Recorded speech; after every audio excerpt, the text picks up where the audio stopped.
परशुराम ने अपने कुलश्रेष्ठ भृगु के नाम पर गोमती तट पर भृगु आश्रम की स्थापना की।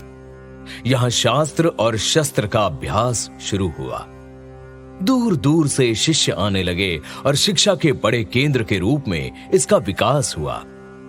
परशुराम की अद्भुत शस्त्र विद्या से प्रभावित होकर लोग उनके दर्शन के लिए आते और अपने संकटों का समाधान पाते। कृतवीर्य के पुत्र अर्जुन के कारण जो भय व्याप्त था वो कम हुआ और यदुकुल के लोग आश्रम के आसपास बसने लगे। कुछ महीनों में वहां कई गांव बस गए। अब भार्गव परशुराम का एक ही लक्ष्य था, अत्याचार, अन्याय, अनीति और निरंकुशता का अंत। वैसे है वंशी राजाओं की कहानी नई नहीं थी। बात तब की है जब महिष्मत नगर की नींव है वंशियों के पूर्वज राजा महिष्मत ने रखी। महिष्मत के नाम पर ही नगर का नाम महिष्मती हुआ। आज उसी महिष्मती का नाम महेश्वर है।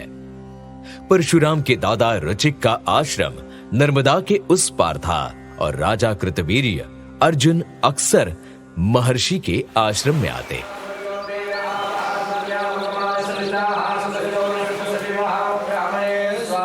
ठहरो!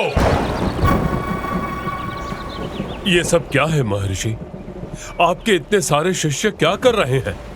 इन्हें कौन सी शिक्षा दे रहे हैं आप? विद्या और धर्म जितने अधिक लोगों तक पहुंचे उतना ही शुभ होता है राजन। असत्य, घोर असत्य। धर्म व्यक्तिगत होता है, उसे सार्वजनिक करना अनुचित है। हम धर्म, ज्ञान और शिक्षा को कुछ लोगों तक सीमित नहीं रख सकते राजन। रखना होगा महर्षि ऋचिक। राज निर्णय के अनुसार ऐसे धर्म कर्म पर जन सामान्य का कोई अधिकार नहीं हो सकता। सामान्य जन और राजवंश दोनों में बहुत भेद है। राजवंश किसी नियमों में बंधा नहीं होता। नियम सामान्य जन के लिए बनाए जाते हैं। क्षमा करें राजन, राजा को प्रजा के चरित्र और गुणों में विकास पर ध्यान देना चाहिए और इसके लिए राजा को स्वयं चरित्रवान होना चाहिए। महर्षि! परशुराम के दादा महर्षि रुचिक राजा की मनमानी सहन नहीं कर सके। उन्होंने राजवंश को सर्वोपरि मानने से इनकार कर दिया, जिसका परिणाम हुआ कि महर्षि को महिष्मती नगरी छोड़ना पड़ा। वे सरस्वती नदी के किनारे आ गए। आश्रम रिक्त हो गया, शिष्य बिखर गए। आचार्य, उपाध्याय, शस्त्रवेत्ता सब जहां तहां पलायन कर गए। इन सभी ने राजा कृतवीर्य की निंदा करनी शुरू की।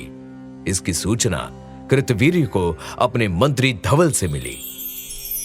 क्षमा करें महाराज, मुझे सूचना मिली है महर्षि ऋचिक के आश्रम के लोग पूरे साम्राज्य में आपकी निंदा और दुष्प्रचार कर रहे हैं। कैसा दुष्प्रचार? ऋचिक के आश्रम छोड़ने के बाद उनकी जीविका चली गई, शिक्षा का केंद्र बिखर गया, शिष्य दुखी हुए।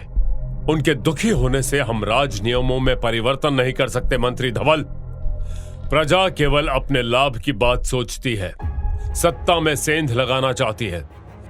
हम ये सहन नहीं कर सकते, कदापि नहीं। जो हमारे विरोधी हैं उन्हें बंदी बनाने का आदेश दो। आदेश का उल्लंघन करने वाले सैनिकों को दंड दो। जाओ। क्रोधित राजा कृतवीर्य ने आश्रम के कई आचार्यों को बंदी बना लिया। कई आचार्य को मृत्यु दंड दे दिया। उसके इस अत्याचार से त्रस्त महर्षि ऋचिक ने उसे श्राप दिया था कि है वंशियों का सर्वनाश होगा। जलांजलि देने वाले वंशजों का अभाव हो जाएगा। भृगुवंशियों को भरोसा था कि भार्गव ऋचिक का श्राप फलित होगा और सम्राट कृतवीर्य का पतन हो जाएगा। कृतवीर्य को लगा कि उसने बहुत बड़े राजद्रोह को दबा दिया। उसका मानना था जो भी राजवंशी की स्वतंत्रता में बाधक हो वो राजद्रोह है। अब अपने पिता से भी आगे निकल गया उसका पुत्र अर्जुन।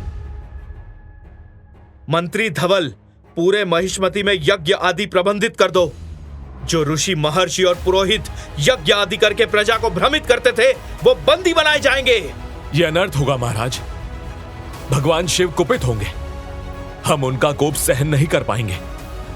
भगवान शिव की पूजन से हमें कोई विरोध नहीं है मंत्री। हम समस्त पुरोहितों को दंडित नहीं करेंगे जो हमारे पक्ष में है, और राज धर्म में जिनकी आस्था है वही हमारे साथ है।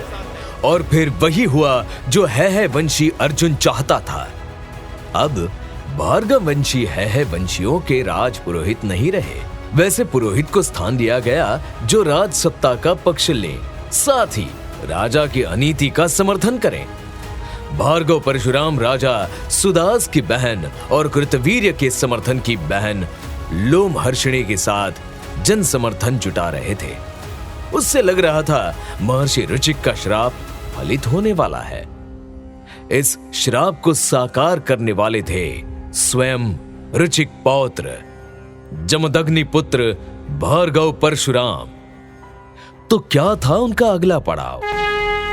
रोजपॉट प्रेजेंट्स चिरंजीवी परशुराम।